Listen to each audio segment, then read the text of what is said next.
sending this one out to my man Killer B. No doubt, indeed. Without weed, you know what I'm saying? That old real shit. There's a war going on outside, no man is safe from.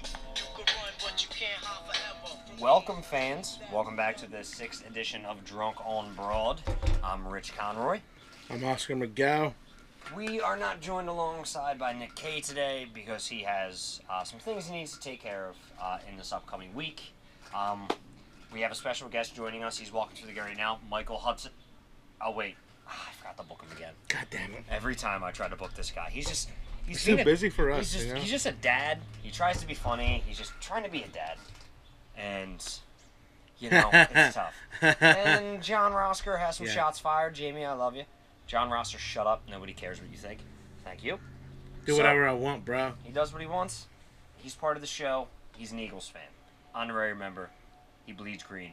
He's in the Bird Gang. So today's episode, we are outside.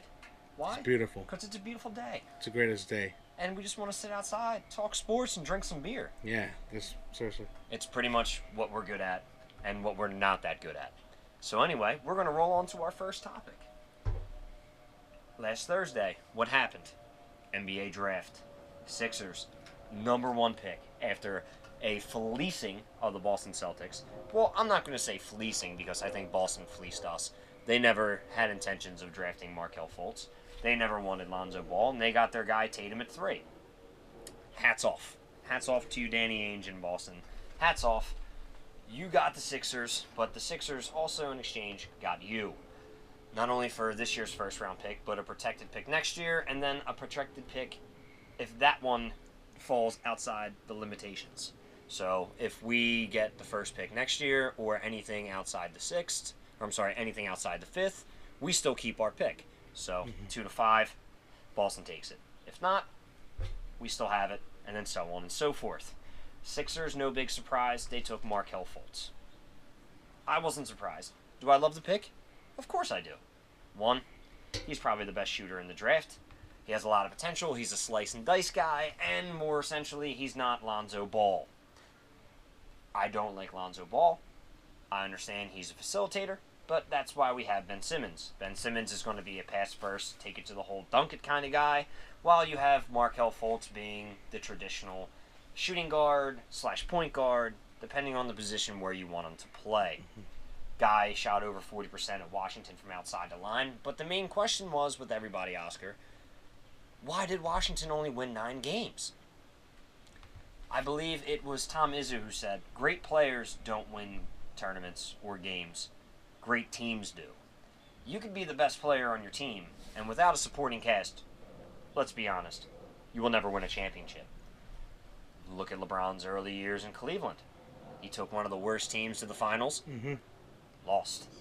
You can be the greatest player you want, but if you don't have a team around you, you won't win championships. It's a team sport at the end of the day, you know? At the end of the day, one guy can take you so far. That's really it. One guy is not going to win you a championship. It is not golf. It is not a single-person sport. It is a team game. And with bums like Tristan Thompson, Iman Shumpert, and so on and so forth, Cleveland's going to have a hard time beating Golden State next year. But anyway, back to the Sixers. So the Sixers took Markelle Fultz. I love it. And today's episode, we're calling it Take It or Leave It. I am taking Markelle Fultz, and I am taking the Sixers roster for the future, maybe 6-7 years. Hopefully even longer than that, depending on the status of Joel Embiid and his bad leg, bad foot, bad knee, bad everything. I'm just hoping he doesn't turn out to be the next Greg Oden, because that would suck. Highly depressing. Where is he now? Is he still in the NBA? I think Greg Oden, no, he retired. He retired? I'm pretty sure he might have played overseas, but I'm pretty sure the dude's dead. Like, to the basketball world, not in real life. But anyway, speaking of death, shout out Prodigy. That was a rough one. Don't one of the motherfuckers got sickle cell or something? Tupac. Yeah, Tupac said that. He said that. It's very insensitive, but it's okay for the cause. Infamous is one of the best albums you could probably listen to. If you haven't heard the Infamous album by Mobb Deep, check it out. So the picks that the Sixers made in the first round were Markelle Fultz, Agnes Pasechniks, and I believe that was it, or they might have got Juwan Evans also in the first round. I'm not sure. Who coaches at Ohio State? What's his name just left? Greg Oden. Thank you, John Rosser. Maybe next time, right?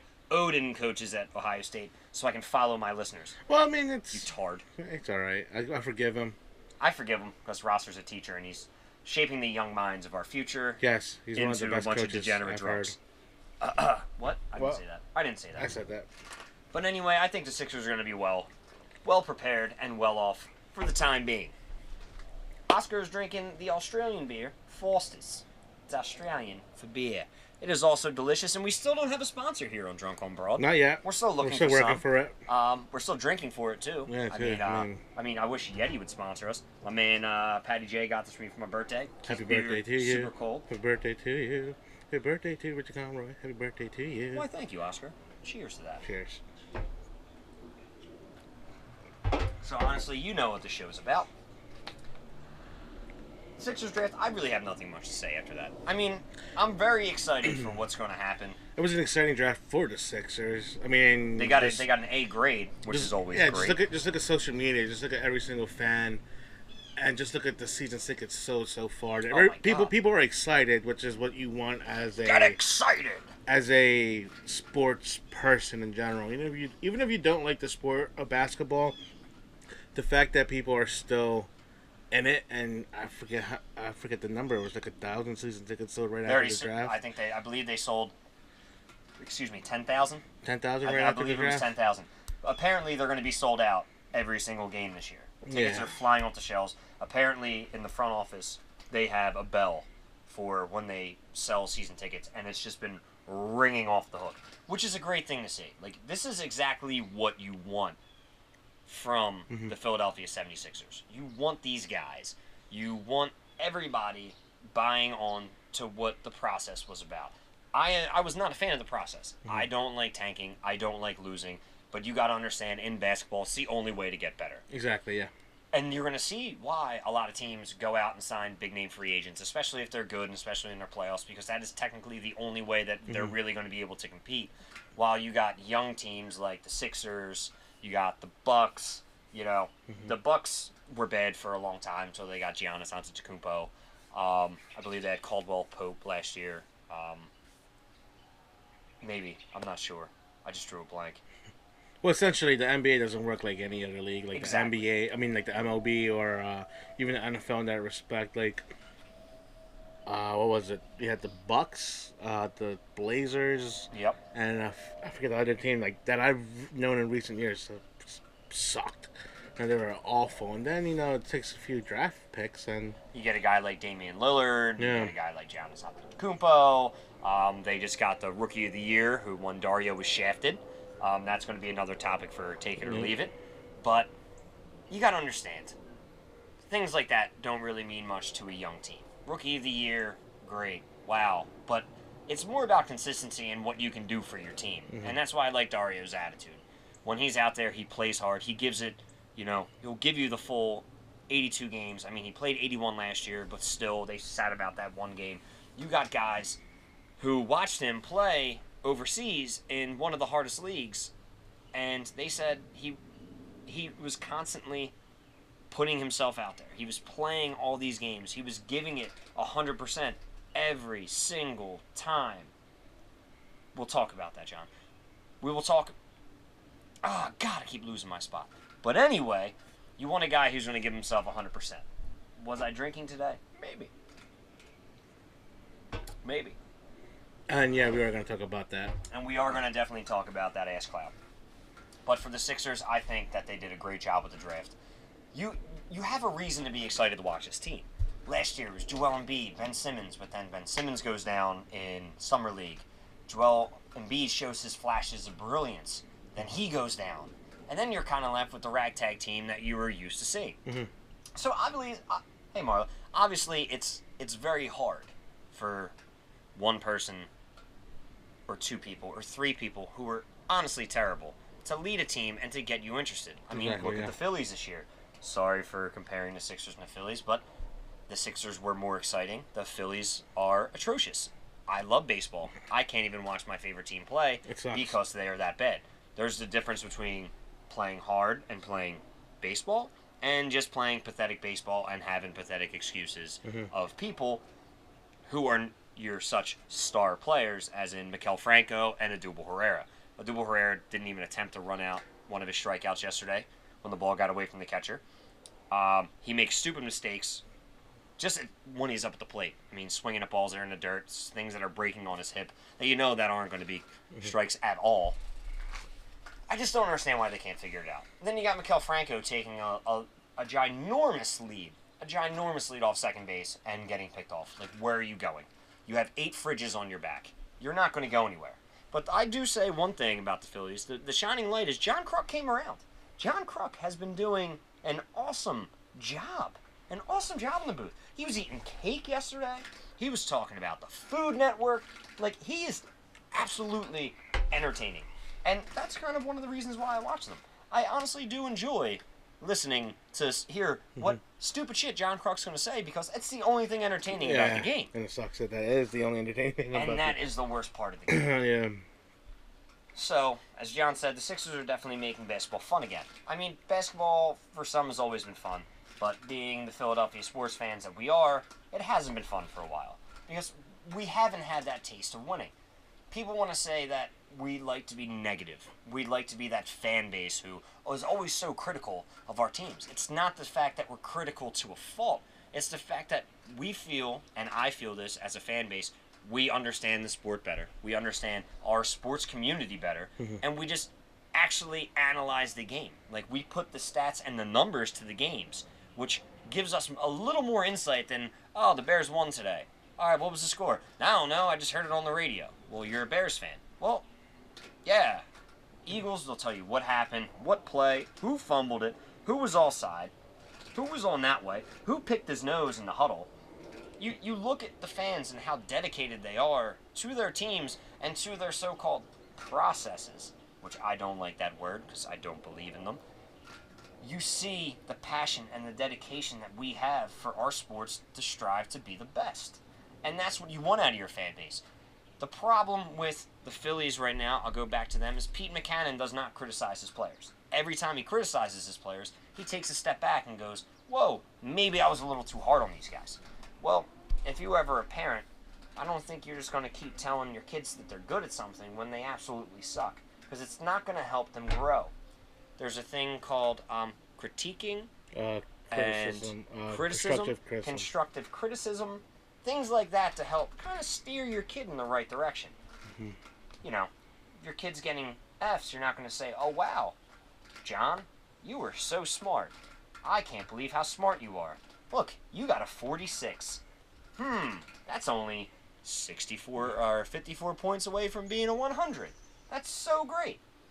You're the smartest. No, Phillies fans actually criticize their players and expect more out of them. Nelson Aguilar, with his 4 drops last year, he heard the criticism. He couldn't handle it. He couldn't take it. It's not my fault that he's weak-minded. You need strong individuals to come play for a strong fan base, and that's what it comes down to. Anyway, we are going to move on to our next topic, our 4 least favorite players in Philadelphia sports history. Devin English sent this in, and I thought this was pretty good. It's actually a good question. Because I had to actually look up some people on the Flyers. Because, I mean, hockey is just, you kind of like them, or you don't like them, but then you like them, but you don't like them. You know what I understand? Like, you understand what I'm trying to say? Probably not. I'm rambling. But anyway, so I'm going to start it off for the Flyers. My least favorite player was Danny Carcillo. I love the fact that he just would blatantly beat the crap out of people, but trading Scotty Upshaw, who's having a pretty decent career, and a second-round pick for the bum, didn't really quite even up in my eyes. So I would definitely go Carcillo. Oscar, who's your least favorite Flyer? Again, this is actually coming up from Kevin Baney. I remember him talking about him. And just upset at what he's been doing, even though he has so much promise. And it is Giroux. Claude Giroux. Giroux. Yeah. No, he was going to be mine. He was going to be mine, so I completely agree with you. I mean, the guy's just disappointing. For being team captain and not leading your team pretty much anywheres, I would say rather disappointing. Yeah, it's disappointing. And his ceiling was like here. Yeah. And he just keeps playing down here. Like, you had a guy who came off, like, I think it was like first year was 60 points, and I think he might have had over 70 points the next year, and then it was just a steady decline in numbers. He's not taking shots. He's not really getting that many assists. He's not really contributing to the success of the team.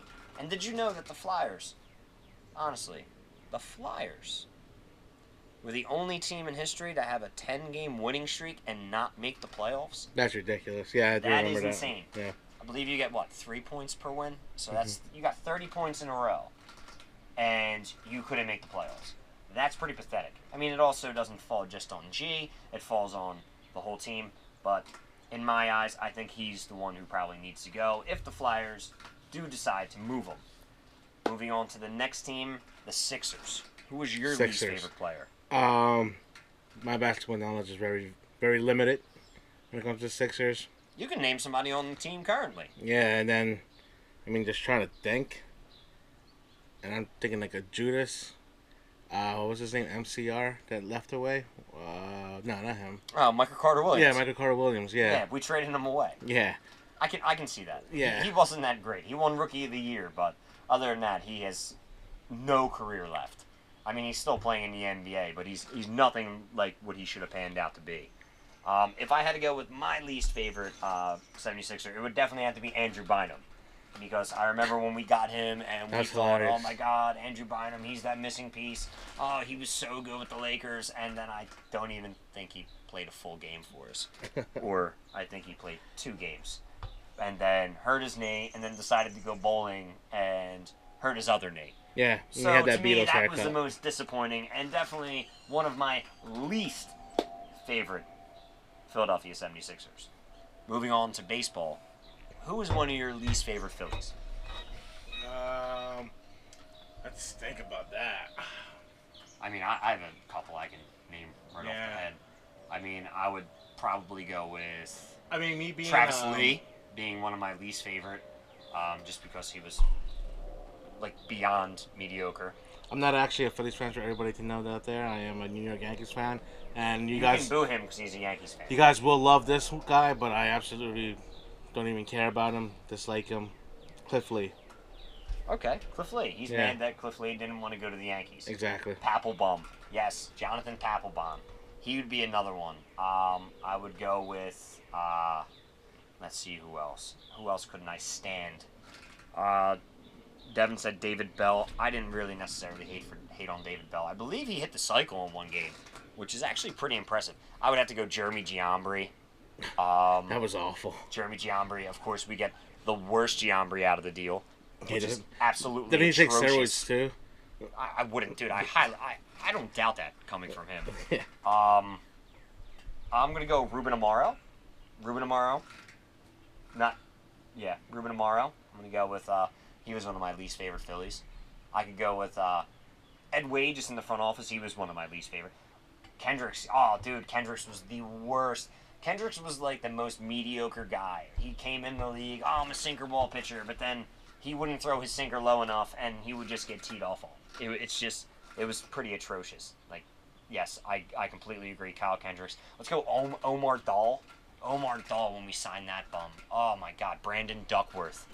I can go on. Like the list is just so putrid with talent. I mean, I could go with Dubal Herrera right now. El Torito. I loved him, but I can't stand him. Maikel Franco. I'd love to see him gone. I would like to actually see just a whole revamping of the organization because it's the product that they're putting out there right now is just pitiful. It's completely awful. So now we're on to the Eagles. Who was Yeah. your least favorite Eagle? I just dislike him, Deshaun Jackson. Just Deshaun Jackson. don't like him a lot. Okay. I'm sure he did well for the team. He did, right? Yeah, he did. He did but, well for the team. I just don't like his attitude. His attitude was very... He's very pompous. Yeah, He's a very just cocky guy. Didn't like it too I much. can see that. I'm just glad Yeah. that they did not re-sign him because Yeah. I didn't want him back. I figured when they got rid of him was, it was pretty abrupt. They shouldn't have let him go, but I still don't believe them, and I'm thankful that this year that they did not re-sign him. But if I have to go with my least favorite Eagle, I would go with probably, oh man, who was so disappointing? Freddie Mitchell was very disappointing. Nelson Aguilar. Reggie Brown. Oh my God, Reggie Brown was so bad. Ronnie Brown. Ronnie Brown. Was terrible. Oh, when he did that stupid pitchback on the 1 yard line that cost us the game. Oh, that was terrible. Who else? There's so many. There's just too many. Namdi. I love Namdi because Nick's a Raiders fan. Yeah. So listen to Nick talk about Namdi. Oh, he's shut down. He's this. He's that. And he was just another stink pot. First down, Freddie. Can't hate him. Just 4th and 26, man. 4th and 26. That's it. That's all he's known for. We will get to that in 1 second. Chip Kelly. Well, yeah, Chip Kelly, obviously. Yeah, he destroyed your franchise in one season. Yeah, he pretty much destroyed us. So what you don't understand is when we're doing this drunk on broad, we all have different backgrounds, but we all live in the area of Philadelphia. So this is why we started this. I used to be a Jets fan back in the day because all my favorite players from the U went there. So obviously the 1989 Heisman Trophy winner Vinny Testaverde, that was my boy. Jonathan Vilma, Santana Moss. Like, these are guys who I followed, who my cousin Billy really liked down in Florida, so I wanted to be cool, and I started liking him. Sebastian, obviously, he's the mascot. So I started following the Jets. And then I realized Brett Favre came. And then this is when I started to kind of dislike the team. But then I had my South Philly side with my father, all my cousins. I had my uncles. I had my Philly side. So I always had to like the Eagles. Always liked the Eagles. Always liked the Phillies. Always liked the Flyers. And I always liked the Sixers. I mean, everybody back in the day when you're growing up, I loved the Bulls. Michael Jordan. Why not? Yeah, everybody wanted to be like Mike. Like him, yeah. I mean, I liked the Mighty Ducks at a point because Mighty Ducks came out. The movie was banging. And the movie Mighty Ducks 2, D2. What are you waiting for, the ice to freeze? Yeah, it was all bangers. Yeah, all bangers. It's Coach McKay. I mean, just one of the greatest movies that was ever made, besides Highlander, obviously, because it was voted greatest movie ever made. Yeah, exactly, yeah. Shout out to Michael Hudson for not being here tonight and ruining my podcast. That's also one of the greatest movies that was never made. But how you look at it is, like, Oscar obviously is a Ravens fan. He's a Yankees fan, but he still has the admiration and the passion for Philadelphia sports, which is good. Nick is the same way, but Nick is just a Raiders fan, and that's pretty much it. But why not like the Raiders? I mean, they're one of my favorite teams in the AFC, so that's fine. But if we can all have common ground, I just wanted to give the viewers a background of what is exactly going on. So just don't think it's, Oscar, he likes these people, but he still has an understanding for Philadelphia sports. Yeah. And he's one of the greatest producers ever, besides, that's why I'm here. Dr. Dre. This is why he's here for us. So on our next segment, this is our new one. It's called Take It or Leave It. So we have a few topics, and we want to hear some topics from you guys. And we're either going to take it or we're going to leave it.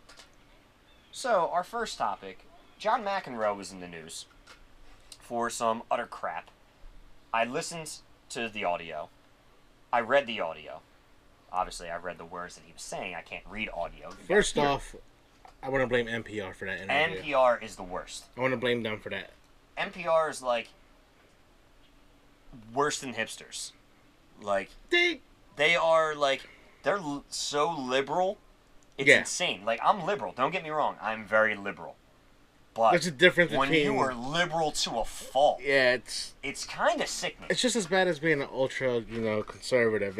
Yeah. They're both terrible things to be a part of. You don't want to be on the severe ends of the left or the right. You kind of want to be a little off. Not fully centered. I mean, you can have both ideas. We're not getting into left or right way. No. But we're just saying with the media outlet, was NPR, they were talking to John McEnroe about his book.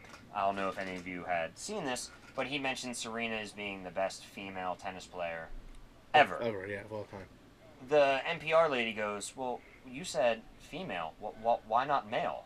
And he kind of was taken back from it and said, well, yeah, she's the best female, but she's wouldn't be the best male.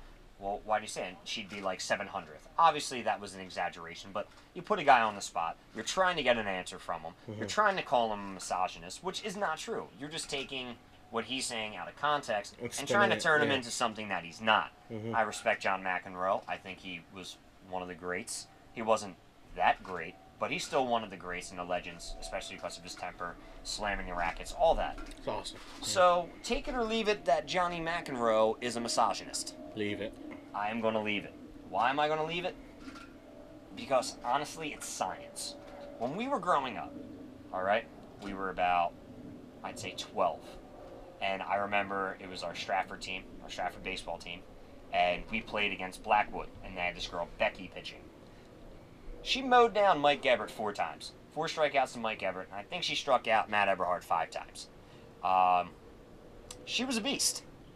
But you could say at that age, she was more developed than us, because honestly, girls develop faster than boys. It's science. They're always more mature. They mature physically faster than boys do. That's just science. So we're taking the science aspect of this. A 6'5" man, say, is playing a 5'11" woman in tennis. Guy has more muscle mass, serves faster, and is a little quicker on his feet. Who do you think is going to win? Yeah. I'm going to go with the male because mainly of genetics and science. They've already done 2 Battle of the Sexes in tennis, and both times the males have won. I am not saying Serena can't beat any of the males playing in the pros. Obviously, she's not going to be the best all time. Yeah, there's no doubt about it. There's a reason why there's a woman's and a men's everything. Well, for one, it's not that the fact that we want to prove that we're better than women. No. And it's not like say, oh, we're going to kick their butts in sports, because there's always that one time. In sports, it usually takes one time to become a champion. Just one time. So if I am faster than you, one time, I beat you. I win. But this one time might only happen literally one time. You separate the men and the women, not to say that men are inferior athletes to women. Or women are inferior athletes to men. You separate them to have equal chances. Put it this way. You put the best woman boxer against the best male boxer. Who do you think is going to win? Yeah, it's just stupid. It's just a dumb argument, and it's a dumb way to bait somebody into getting the news that you want. Oh, John McEnroe is a misogynist. Now he's got to go on CBS and apologize for everything he said. Yeah, that whole thing was taken out of...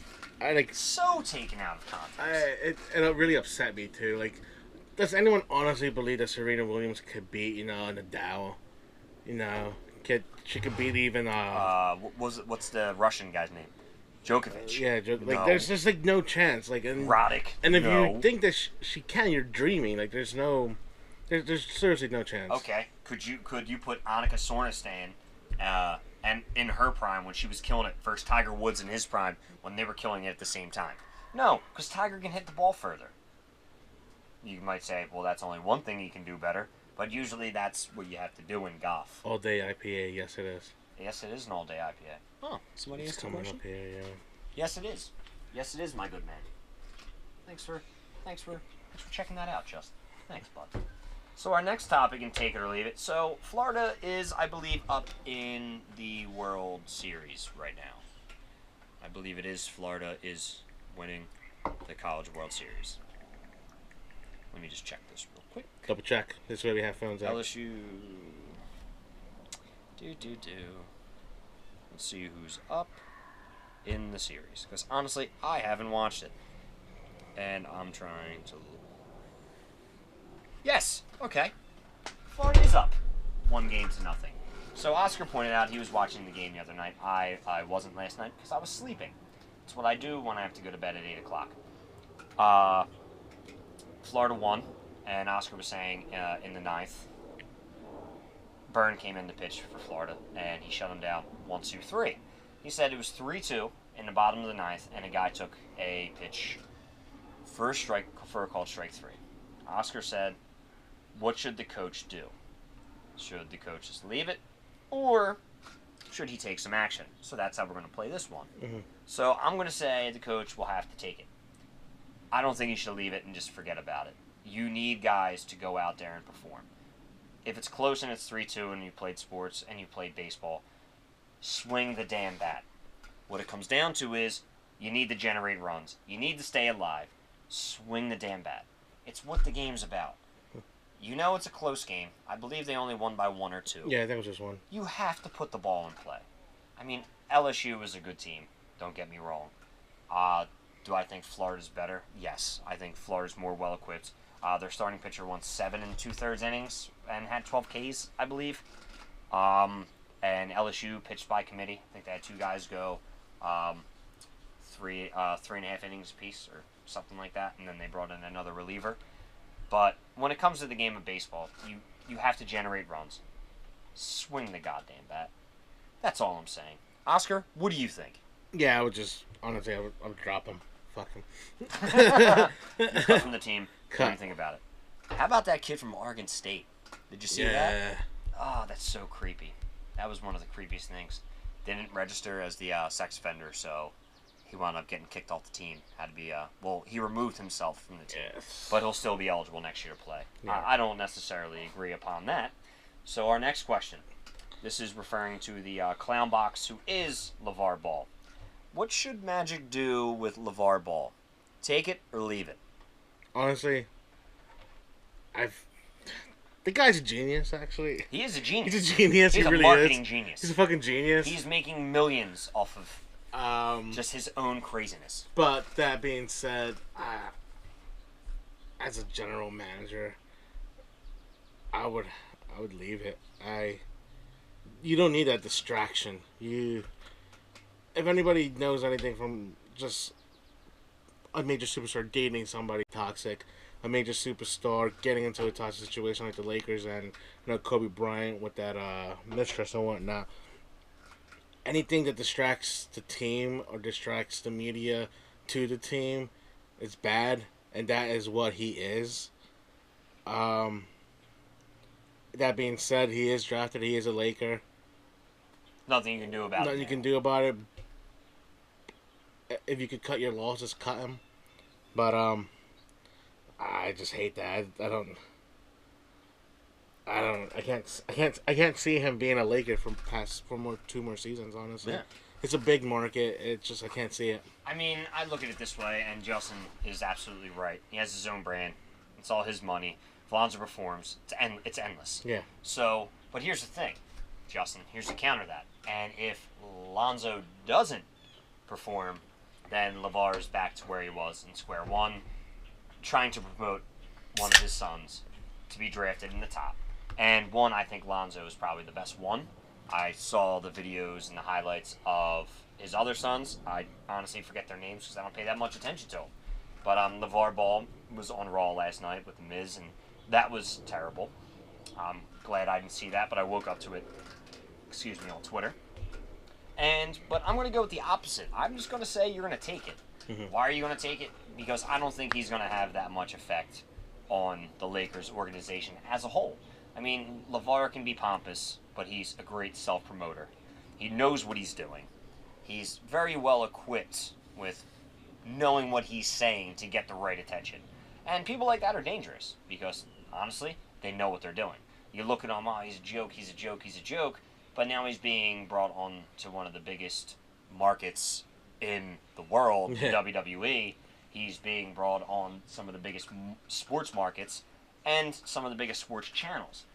So, being Magic Johnson, just embrace it. He's not going to be a locker room nuisance. He's not going to be a hindrance. One, because they're not going to allow him to be. And if he is, I guarantee he'll get booted from wherever he's sitting. Yeah. I mean, it comes with it. You had the Lindros parents. I mean, AI's mom, she was a pain in the ass. Yeah, like, that's she right. was she was a goofy woman. But you know what? It's family. It's not him on the court. Lonzo just laughs it off. I give Lonzo credit because he honestly just laughs his dad off. And that commercial he did was one of the funniest things. Actually, funniest things I've ever seen. So I did gain a lot of respect for Lonzo on that part. Mm-hmm. I just didn't see him as a fit for the Sixers. But for his dad antics, I'm just going to take it. Honestly, I'm going to take it. Guys, I just want to let you know, get your Game of Thrones questions in soon. Oscar will be answering them in a few minutes when we wrap this up. Our next take it or leave it question is Sixers playoffs. Oscar, you taking it or you leaving it? Take it.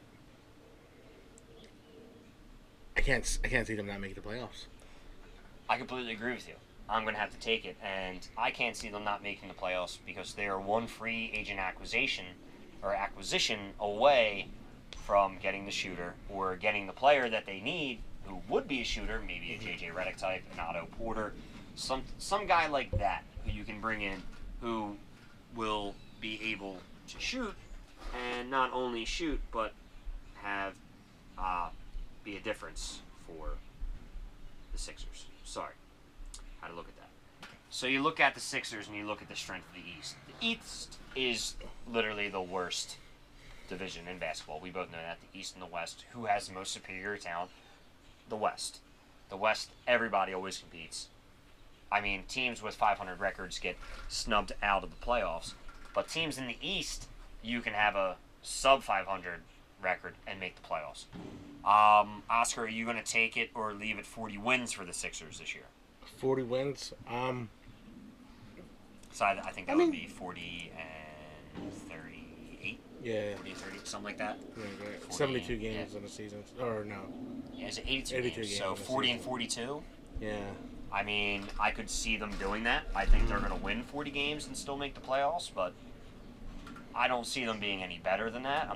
It's not a shot at the organization. Well, also got to look at the coach. The coach doesn't have the best record either. Yeah. Well, Brett Brown also didn't have the best any players. Yeah. So, I mean, that's going to be one of the things that hurts. And, yes, it all depends on Simmons and if Embiid are healthy. Yeah. If Embiid is healthy and Simmons can ball and Fultz can shoot and Dario can contribute and Covington, basically the whole team, if they can keep doing what they're doing but better and surrounded with more talent and better talent, of course they can be something. Of course they can be a playoff team. Doesn't mean they're going to win any games in the playoffs. Possibly. But I'm going to say no. I think if they get to the playoffs, I don't think they're going to make it out of the first round. But that's just me being the optimistic Philadelphia fan that I am. Oscar, do you have any more take it or leave it questions? Last one. And I just thought about it because I read about it. Porzingis to the Sixers. I'm going to leave it. I am going to leave Porzingis alone. The main reason is I'm not giving up any assets for Porzingis. I understand that New York is going to have a high asking price, and I really don't see the Sixers giving up a first-round pick and a player to acquire Porzingis. Mm-hmm. And I think the kids behind us are partying. We should probably go catch that later. Yeah, we're going to go get drunk with a bunch of 21-year-olds. Yeah. Let's go. Now, I don't think they're 21 because they're listening to Migos. Oh, that brings up another topic. So now we're just going to throw a little pop culture out there. Yeah, that's right. So did you see the Migos beef with Chris Brown and Joe Budden over the weekend? I hate Migos. Honestly, this is the problem that I have. Could I imagine Porzingis and Embiid together? I could, but I'm also not giving up a player and potentially 2 first-round picks for him. That's my problem. Even though the Knicks will just squander the first-round picks and just pick bums, and Phil Jackson will fall asleep during their workouts, I just don't want to do it. Justin, right now, I want to take it back to Joe Budden. So, watching that interview, that was one, I thought it was scripted because it was so atrocious, yeah, and they made absolutely no sense whatsoever. But here to find out, that was real, and that's Migos for you. Mm-hmm. I don't like the way hip hop has evolved over the years. It's no longer hip hop. It's more like I don't even want to say it's evolved. Make a beat and mumble. Make a Fruity Loops and mumble over it. And that's what sells. I mean, I understand the demographics. The target demographics are 15-year-old girls, but you look at guys like Prodigy, who just died, lyricists, some of the realest dudes out there. You look at Joe Buddens, who's made his living off of chewing up people alive in freestyles and being with one of the best supergroups, you can say, in the game of Slaughterhouse and putting out the mood musics. Like, you listen to the guy and he's just an absolute beast of a lyricist. So you can honestly see why he'd be upset with guys like the Migos for the crappy music that they're putting out. And that is one thing that really irks me nowadays. And the fact that they're arrogant and terrible. Yes, they are, Brandon Burnside. Yes, they are. It is all mumble rap. Nothing better than 90s rap. Very true. I mean, the 90s rap was the best when you had Wu-Tang, you had Pac, you had Biggie, M first came out, you had Dre and Snoop, You had the Jay-Z Nas you had beef. Jay-Z Nas beef, you had the Beans and Jay-Z beef. I mean, and then it got into the 2000s where it was like just shitty. And you figure it would bounce back. Yeah. But honestly, it hasn't bounced back. And that's the problem. Like, when 50 Cent came out was when I started listening to rap music more. So I kind of missed out on, like, the Gravediggers and, like, Boot Camp Click. All them dudes who came out. Mobb Deep. Like, I really didn't listen to them. I didn't fuck with them like that. So I started listening to this shit. And my boss is always like, nah, dude, listen to this. Listen to this. Listen to this. He's like, I don't even listen to 2000s rap. And I completely understand why. To 2000s were, like, the Y2J era was the decline of music. Even rock music. Even the bands. Like, became even the soft. bands became emo. And Yeah. I was a big fan of emo. I was a big fan of Screamo. A big fan of Atreyu and Avenged. They're not emo. I guess they're hard rock. I mean, punk died at the 2000s. Yeah, so and that's the shitty Punk's thing not about dead, punk. though. Punk's not dead. But you have Rancid's new album is actually really good. I listened to that. That was strong. Tim Armstrong and Lars, they're my boys. I always enjoy listening to Rancid. But back to hip hop. I mean, you look at it now, and it's dying because kids like mention Illmatic to like a 16-year-old kid, and they'll be like, I want to listen to Bad and Bougie. It's like, dude, the storytelling capability of Nas is one of the best you'll ever hear. I mean, I'm a big underground rap guy, and I always like rhyme sayers, so I like Aesop Rock. I love Atmosphere. Murs before he signed with Strange Music, but he's even still good.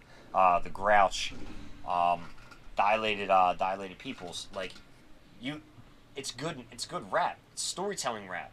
It's things that are kind of insightful, things you want to listen to, things that make you think. When Illmatic was written by Nas when he was 16, and Q-Tip helped him out, it's like, yo, this is some like remarkable shit for a 16-year-old. Yeah. 16-year-olds nowadays are just like, all right, let me listen to Bad and Bougie, let me listen to the dab shit. Let's walk it out. You know, some DJ Unk in there, walk it out. Like they don't understand, and they won't understand like the progression of the decline. I'm gonna say that it is the progression of the decline of hip hop. It went from being fuck the police to, all right, now we're having beef with each other. Now we're gonna get in screaming matches over girls and slap each other. I mean, I could say rap evolved in a better way, that not a lot of rappers are getting shot nowadays. That's not the worst thing to. Yeah, But exactly. Yeah. It's also just means that the generation is kind of getting softer. Yeah. You got. I mean, you look at the Drake and Meek Mill's beef, and it was kind of like, you know, oh wow, an actual beef. You know what I mean? It's like, holy crap, they're gonna go at it. No, they didn't. They didn't. Some shooters popped off. I think I believe in Toronto, outside of one of OVO's things, and you know, people got hurt. You don't ever want to wish that in hip hop. But I think Shine Poe was like the last person to get incarcerated for shooting somebody. Well, yeah, he won't be the last. He won't be the last, but I mean, like top rapper. Well, Shine Poe took the fall for Diddy. We all know that. Shine Poe. I hope you like Belize. I heard it's beautiful there. Yeah, her too. Anybody have any questions or any Game of Thrones questions? Hernan's just gonna go on a rant. Yeah. So Oscar wants to rant. A rant so I bad. want to listen to it. He rants great. He is Oscar the Rant. He's the real MVP. Swoosh. So. All right. It's one of them things, Oscar. Yeah, one of those things. All right, so first off, we're going to talk about, I've actually never seen Game of Thrones. You're doing yourself a favor, but a real disfavor at the same time. Yes. The first few seasons were amazing. You have to watch it. Justin, I recommend you watch it. Honestly, yeah, people, I'm going to take back from that statement. It's a great series. So let's start off for the trailer that just released. Richard, did you see it? I did. Yes. The trailer did nothing to me. It made me less excited? Less excited. Why do you say that? So the first thing that I saw was not the first thing. The first thought after watching it was the episode 7 ripoff trailer, because you got Finn You know, with the lightsaber in episode 7 for the trailer. You know, he's in the dark. Yes, yes. And then vroom, you got Beric Dondarrion in the middle of the battlefield with his sword about to go on fire. He literally has a lightsaber. It pissed me the fuck off. Well, it could have just been the lighting for just that. No, but it's a medieval lightsaber. It's a sword on fire, and they literally stole that shot from episode 7. That was ridiculous. Okay, go on. Professor X Bran. Bran has a wheelchair. Where was that the entire time? Yeah, it kind of makes sense. Like, he should have had... A wheelchair while he was a lord in a castle. Yeah, You know? instead of just being laid in bed. And then being dragged across, being basically the entire, and the book series as well, and in the show, he was carried around by Hodor, he did have a saddle for a horse, as both book and show, and the saddle did work for him. Yeah. But if we look at it, he has a wheelchair now. 1, he just got back to Winterfell. 2, was that wheelchair there the entire time? Or did they make it Or did for they him? make it for him? Well, maybe they made it for him. But let's say they made it for him as soon as he got back, and fine, you know. But who made it for him? Winterfell's in shambles. None of the blacksmiths, none of the other lords, little lords that were there, none of them are there. So if it was just sitting in Winterfell, That's messed up. that's messed up. And the other thing, who the fuck is taking the stool out of his asshole? You know what I mean? Like, the entire time, that's never, ever explained. Was it Hodor, and then Mira had to take his shit out of it with her hand? You know what I'm saying? Yeah, it's kind of gross. That's honestly one of the things that, like, I never really wanted to think about, but now you got me thinking about it. Someone had to dig the poo. Out of him every single day. Huh. Yeah. Things that make you go, huh. Yeah. I'll drink to that. Seriously, that...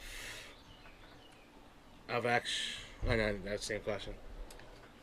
Because Star Wars is great, is what it said. Star Wars is great. Arya better take out Littlefinger.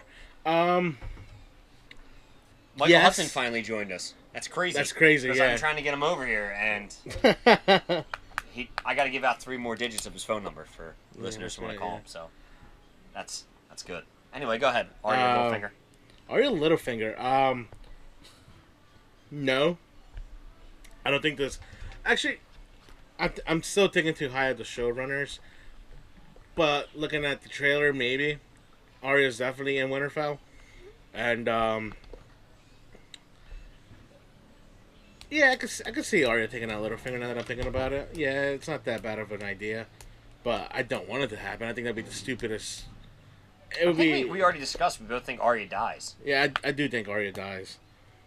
It might be trying to kill Littlefinger. That's not a bad thought. And then that leads me into... Is Littlefinger that much of a bad guy, though? Littlefinger is a manipulator. Yeah, he's more... That's what I'm saying. He's more or less just, like, doing things to kind of, get his own way. So exactly, his manipulating tactics. Yeah, he's not a fighter. I can see them and getting... he's not a... Yeah, he's... He always has an army to back him or... always trying to persuade people. Exactly. And I don't... Littlefinger will probably die. In the shows, they basically reveal that his end goal is the throne, which is stupid. There's no way that's his end goal. Yeah. I don't think that's what he wanted from the beginning. Pretty sure he has to have something else. He has to have much more. Something else up his Like, sleeve. throughout the entire series, he wanted Harrenhal. Like, Harrenhal was, like, the number one thing for him. That was the place that you could fall down, right? No, that's the Vale. Harrenhal is a castle that Tywin was in season 3, I think. Gotcha. Okay. Harrenhal is like basically like this possessed castle that has its towers melted by dragonfire. People think it's haunted. That's why nobody lives there anymore. Speaking about that, Harrenhal is actually House Went's castle, and Catelyn's and Lysa's mother is Went. So that's basically their grandmother's castle. Oh, okay. So, cool. And then that leads back to why does Littlefinger have such an obsession with Lysa and Catelyn and their red hair. Then Sansa with her red hair. It's like, there's something about the red hair. There's something about the Went ancestry. There's something about... Yes, he absolutely did. Littlefinger basically... I agree, Brandon. Littlefinger Well, for one, the entire Game of Thrones, whether you are, whether which camp you think is the bad people or the good people, it either There began. are no good and bad. Yeah, exactly. It's a gray area show. That's what you have to, like. That's what people fail to realize. Mm-hmm. You can fall in love with one character, but it's even in real life. Like, You don't look follow at one side and the other Yeah. side. They're both fighting for their own ethics and their own morality. Like everybody has their own. So let me elaborate on the Littlefinger orchestrated everything. Absolutely, I think Catelyn was orchestrating with him. I think Lysa was orchestrating with him. The show doesn't make it look that real. Doesn't make it look like that, but he definitely did. Especially in Catelyn 1 when they get the letter that King Robert's coming. And in the show, Ned actually volunteers to go because he has to protect the king because Cersei killed Jon Arryn. He's dead. And dead. dead. And Catelyn in the books is actually manipulating Ned to make him go to King's Landing, basically to kill him off. Catelyn's a bitch. I fucking hate her. I despise her. You hate the mom? Hate her. You hate her? Hates Catelyn Stark. Hate Catelyn Stark. Well, she got her son killed. Like, Exactly. Let's be real. But she got a lot of her sons killed. Yeah, which is kind of messed up. She's a terrible mother. She only really cared about Bran. She went with Robb on her own accord. Like, she only went to meet up with Robb because she wanted her own things to unfold. Like Ned Stark, when she told her when she left King's Landing that she needs to go to Winterfell, gather the banners. There was one more thing, and tell the Manderleys to build the war fleet. She did none of that. She went straight to the Vale to imprison Tyrion. So she didn't do anything that Ned said because she didn't want to. She's a bitch. I fucking hate her. And Littlefinger created the debt in King's Landing. He was paying for positions that didn't exist, like the keep and what's it called, the Black Keep, where they kept all the prisoners. Yeah. Littlefinger said that there was about 60 soldiers guarding them at all times, but when Ned Stark was down there was only 2. So he was probably paying himself money for. So he was getting rich off the rich. For his own benefit. Okay. And he was cool. creating this debt, this massive debt, which looked like it was gonna play a part in the show, but then I think the people just forgot it. Why do you think they cut out Lady Stoneheart? Oscar said this last week, and I'm going to answer for him because she sucked. Yeah, she and you never saw her. Yeah, she you only see her at Brienne's last POV when she was gonna get hung, and she was like I said last week, she's the horror aspect of the show. Like, people heard of her, heard rumors, but never actually saw what she did. Besides that phrase turning up, obviously, but that could have been anybody.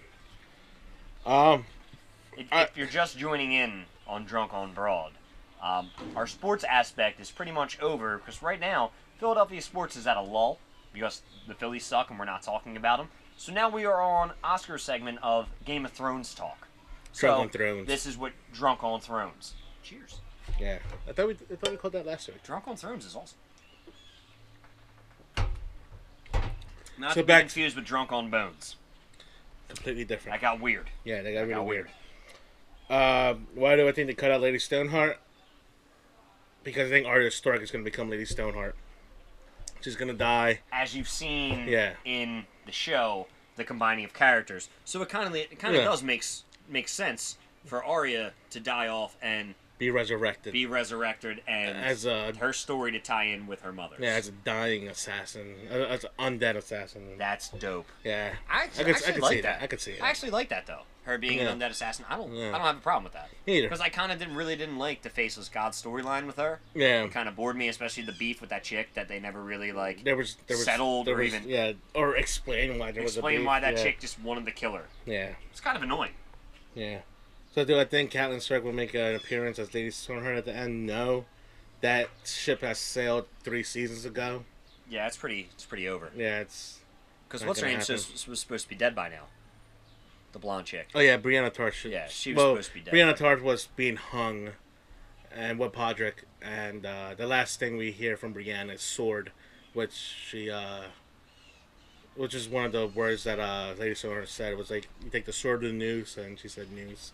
Then she said sword. We don't know what happens with them. Okay. And we don't know what happens with Jaime Lannister either, because he is in Riverrun at that point, taking over the Tully's castle. He just perfected a siege without a hand. People don't give him credit for that. In the show, he did the same thing. He's a huge Jaime Lannister fan. Yeah. And it's sickening. Oh, he did a siege without a hand. He didn't kill a single person. He didn't kill a single person, and he took over a castle. That's some gangster ass shit. It is. That's G shit right Yeah. there. Ain't nothing but a G thing. Yeah. Bye. White Walker Hodor, yes. Ooh. God, keep listening. Keep going.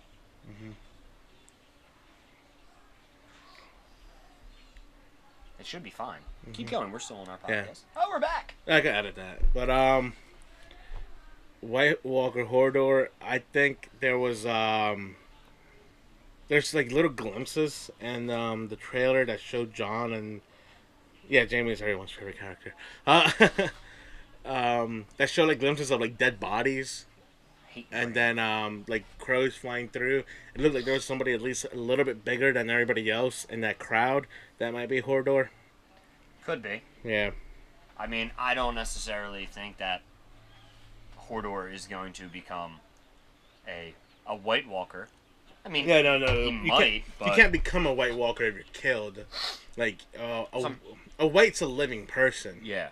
I mean, a White Walker's a living person. A White's a dead person resurrected by the White.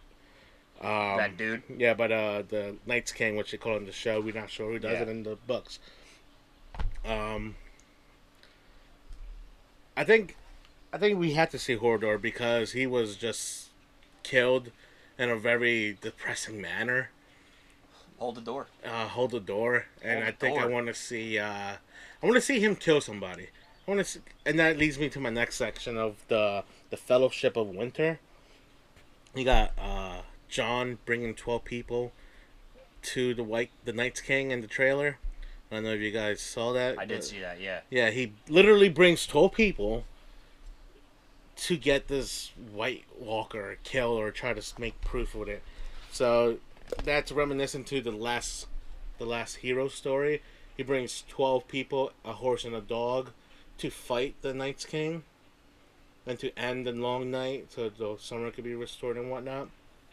So they're trying to allude that Jon is the Azor Ahai or the last hero. He is the person that's gonna save the world.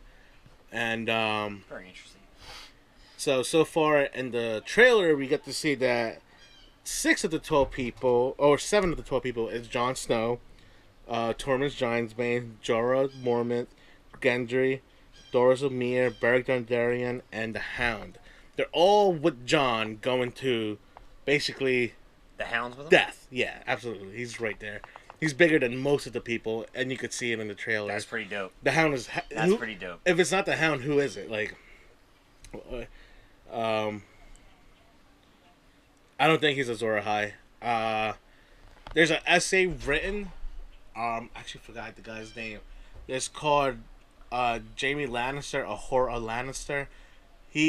It's basically an in-depth essay about why everybody was basically red herring to Dany or Jon being Azor Ahai, when it's actually Jaime Lannister being Azor Ahai. Of course it's Jaime Lannister. The only reason being It has that to be Jaime Lannister. I put the link up. It has more proof than Jon Snow being Azor Ahai. It really does.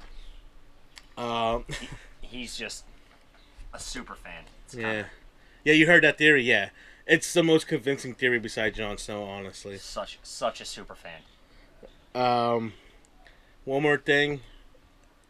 There's a lot of fire in the background of that trailer when they're fighting the Whites and the White Walker. Yeah. And that's either Beric Dondarrion turning shit on fire or a fucking dragon turning shit on fire, which would be pretty cool. I would like to see that. Pretty cool. I wouldn't mind that, honestly. I would be up for that. I like dragons. I like dragons. I just don't like the CGI Bill being turned up for dragons. I want to see some direwolves. I fucking love direwolves. Yeah, there's not that many. Yeah, well, there's not that many left. There's, I mean, yeah, there's Nymeria and it's Ghost, but I would like to see some direwolves. You would still want to see it, you know.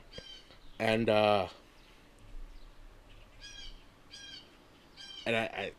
think that whole thing is going to turn terrible for him because you see, you want to see Bran warg into a dragon. I don't think that's going to happen.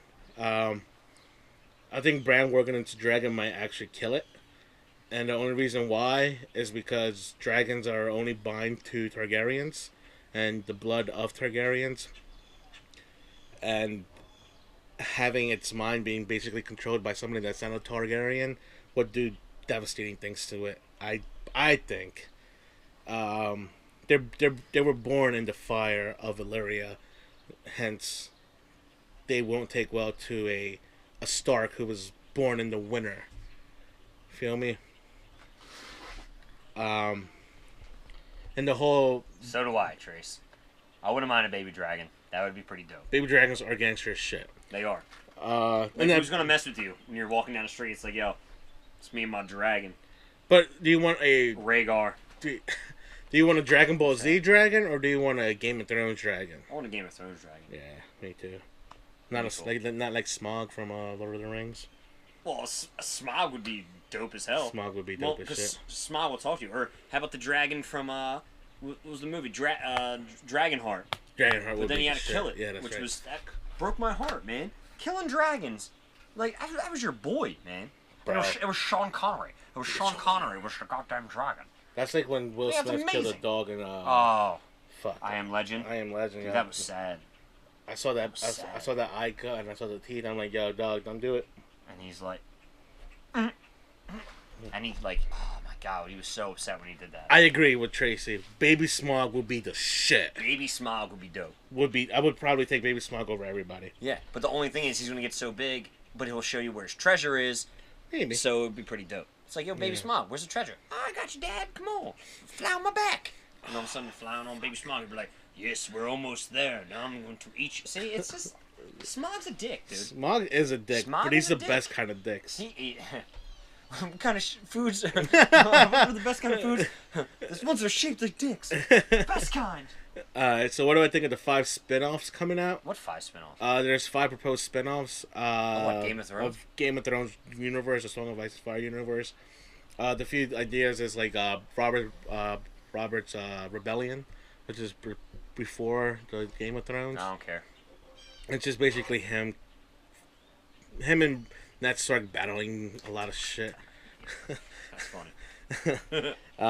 Just battle the bells, the whole Jon Snow shit, all that crap. That bores me. That wouldn't be something. I just want to see like battles. Yeah, like badass battles. One of the other proposed is Aegon's. I know they're such high. Like, yeah, there's a lot of battles. Yeah, and that's what I'm saying. I know they're like high budgets, but I would love to see like a few episodes of just straight battles. I mean, like you look at that's the thing that pisses me off with like a lot of movies. It's like, all right, you get this awesome battle scene, and it's 15 minutes, and I'm like, dude, or not even 15 minutes. Like, yeah, it's like 6 minutes. Yeah, 6 minutes long. Yeah. It's like, dude, I want to see dudes like just going at like wow, swords, dragons. I want to see art. Like I want to see devastation. Like I hate when it gets to like the big battle scenes and it's just all right. Absolutely and then rubbish. we're focused on somebody running this way and the character has to run that way to go get them. It's like that's the stupidest thing. Like you put boss battles and like battle scenes, and it's like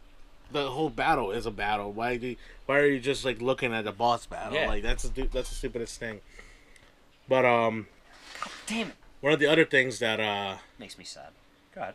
That they propose is Aegon's Conquest, which is when the Targaryens 5 army battles you might get this season actually, which would be pretty cool. Yeah. Because you got the Euron's warships coming out of nowhere. You got the Dothraki and the Unsullied. They're gonna get destroyed. Yeah. Unsullied, not so much. I think the Unsullied are done for this season. Honestly, really? I think they're overrated. They're great in Essos because there's not a lot of trained knights in Essos. Yeah, you're right. But I think once they reach, like, I think in that one trailer when they showed like taking over the Lannister castle and whatnot and Castle Rock, Oh, so that's where they were. Yeah, I'm pretty sure that's where they are because you have Grey Worm with the mask on, looking like he's going to a sewer. Oh, yeah. You know, because that's where Tyrion used to work out before. He used to work in the Castle Rock sewers as basically a punishment from his dad for being a midget. Best stat award. And so I think they are gonna take that castle, but I think as soon as word gets to King's Landing that the Unsullied took that castle, I'm pretty fucking sure that Jaime's gonna unleash absolute hell on those people. Well, and Jamie's got some badasses. Yeah. With him, so he still has the dude. What's his? What was his boy's Bran. name? Bron. Bron. Yeah, Bron. Oh, that's where he said Bron the Builder. I'd love him to go back. No, to, Bran the Builder. Bran No, Bran the Builder is a person who built the wall, Storm's End, Winterfell. He's basically like this mystic character that we never heard of. I'm sorry. Ah. But we always hear about him building stuff and doing stuff, which takes me back to the whole theory that I think Bran is Bran the Builder. I just think it's Bran going back in time, just telling people, hey, you gotta... This is how you build this. This is how you're gonna do it. And that's why they're called Bran. Huh. Because there's 100 Brandons in a Game of Thrones. In the Stark family tree, there's 100 of them. So, for one person to be called Bran the Builder and the next person that succeeds in being called Bran, it's like, all right, come on. There's something going on. There has to be. Yeah. Any other Game of Thrones questions? Anybody? Yeah. Oh, going back to the battles. Yes. Sorry. Yeah, forgot about that. There's this one scene that's going to be heartbreaking, I think. Because in death to one or two things and some major things, there's a scene where Jaime's charging with a lance towards possibly a dragon. It's the last person in the battlefield that's on fire, and he's just charging. I'm pretty sure he's going to kill a dragon. Jaime's going to kill a dragon? Yeah, you know what I'm talking about, that scene? No, I'll have to watch it. Yeah, I can show you real quick. But I didn't see Jaime's gonna kill a dragon and be really upset. Jaime's definitely going to kill Cersei. What do you think about that? I think he is. Really? I think he is. I think he will. I think he was sick of his shit. It'd just be crazy, especially back then, or in an alternate universe. You know, back when they get a little bit of power on the throne. We need another red wedding. I think there is going to be another wedding. And I think there will be a lot of deaths in that wedding. Oh, who's in that wedding? I think it's going to be between Euron and Cersei. I totally think that Cersei's going to want to marry him. Oh, Euron Greyjoy? Yeah. I hate him, man. He's a dick. The prophecy. So you got. It's gonna. There's that wheelchair. Yeah. Fuck it. That's a lightsaber. That's literally a lightsaber. I'm pretty sure he lit it on fire, and you just didn't see it. You see this right here?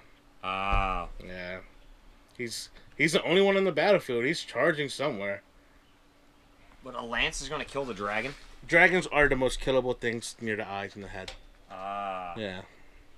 Well, that makes me upset. Yeah. The prophecy. There's a ton of prophecies. They're all farces. I don't believe farce. I don't believe a single one of them. I think since you witness people like Bran, Blood Raven, the Three-Eyed Crow going into people's dreams and making them believe in such things, I think the things. I had a dream. Yeah. Is that a prophecy? No. Just because you dreamt that you're gonna go buy a 30-pack of beer, you're gonna go buy a 30-pack of beer? No. Probably though. Yeah, I mean, being who I am. That's not farce. That is not farce. Yeah, but that's the whole thing. What is prophecy? Is it because somebody could go into your dreams? The perfect example was Theon taking over Winterfell. So, Theon taking over Winterfell happened like this. There was no foreshadowing. There was no, hey, Dad, hey, Balon Greyjoy, I'm gonna take over Winterfell to make you proud. He literally takes over, I think, deep with Ma, and then thinks he's like, you know what? I'm gonna take Winterfell because fuck the family that took care of me and didn't actually keep me a prisoner while I was a prisoner. You know what I mean? Yeah. So that somebody fucked with his head, whether that be Blood Raven, the Three-Eyed Crow, or somebody else. And then that same sequence, Bran gets a fever dream, and he gets his dream that 3 people are gonna drown. And there's going to be a lot of water rushing in, and that's a foreshadowing to the Greyjoys, who are known for combat on water, coming and drowning these 3 people. And there's only one person that was drowned, which was the Septon. But he was just drowned to make peace with the people that went with Theon Greyjoy. But other than that, nobody was drowned, and Theon Greyjoy just came out of nowhere and took it. Like, that's what prophecy is in the Game of Thrones. And Maggie the Frog told Cersei when she was a kid that she would be killed by the younger brother. Yes, but there's literally 100 younger brothers in this show. Euron was a younger brother. Tyrion's a younger brother. You said killed by her younger brother. That's where High Valyrian gets, because he says that you would be killed by a Valonqar, not by the. If it was the, it would be like the younger brother or a younger brother. So you would be killed by a Valonqar. Ah. Yeah. George R. R. Martin's words are very, very picky. And he always... That's why he takes so long to write these books, is because he wants them to be perfect, basically. And sometimes it doesn't come out that way. But, I agree with it. Yeah. Whatever happens, happens. Anybody else with the Game of Thrones question before we wrap this up? Yeah. Drunk on Thrones? And anybody who's watching, let me just ask this one question to you guys. Is Jon Snow a good fighter? I want to hear everybody's opinion. No. Thank you. That makes me so happy. He's not, but he gets it done. I don't get it. I don't get why he has his plot armor. In the words of Sean Clank, Rich, you're not that much of an athlete, but you get the job done. He told that to me when I was playing baseball. I said, I don't know whether to slap you in the face or take it as a compliment. That's how I feel Jon Snow is. He's not a skilled swordsman, but he gets the job done. Sometimes it's better to be lucky than good. It's true. And sometimes it's all about placement and timing. So, hey, maybe he just plays his cards right. Yeah, like there was just one, and it was a show only thing when he fights Carl in Crasher's Keep. When they were, Crasher's Keep. I would say creep because he is a creep, but Crasher's Keep, and above the wall. Yeah. When they take, and then Yeah. Carl, the guy who was drinking out of Crasher's skull, fights him, and is literally gonna kill him if it wasn't for interruption. And I'm like, so Jon Snow, the one who almost died to Carl, killed a White Walker. Like, Yeah. come on, like. It's the way it is, Os. I mean, sometimes it's just better to be lucky than good. Wowling Booty. He misses in my Yoda voice. He does. He misses that chick. Yeah. That was a good love story. That was. Shot through the heart, and you're to blame. Yeah, seriously. Jon Snow gave love a bad name. Well, actually, in the books, it's a better ending, but more ambiguous. Because Ollie doesn't exist in the books. And Jon, he just had come back from above the wall. And he was actually just shooting people in that battle. And he hits her. And it doesn't say that he did, but when he goes and looks around in the battlefield, she's shot by an arrow and dead. And that's when he feels remorse. So we don't know if it was either Jon's arrow or somebody else's arrow that actually killed Ygritte, which makes it even darker. Yeah. That's kind of creepy. Yeah. Well, guys, you heard it here first. I hope you like this episode tonight of Drunk on Broad and Drunk on Thrones. Yeah. We are going to wrap it up. I appreciate... Oh, hold on. Who do you think will be on the throne at the end? I said it last week, nobody. No one. Yeah. The throne is... It's an imaginary... It's the imaginary endgame. Yeah, it's not even going to be important. No. And the person who sits on the throne, obviously, right now isn't important, and it never was. Yeah. Because no matter what, there's still going to be factions who are fighting against it and the fighting to get on it. Everybody has their own purpose. But anyway, we're going to wrap it up. I'm Rich Conroy. I'm ASAP Oski. ASAP. And thanks for watching episode 6 of Drunk on Broad and Drunk on Thrones. We'll see you next time. Later, guys. We are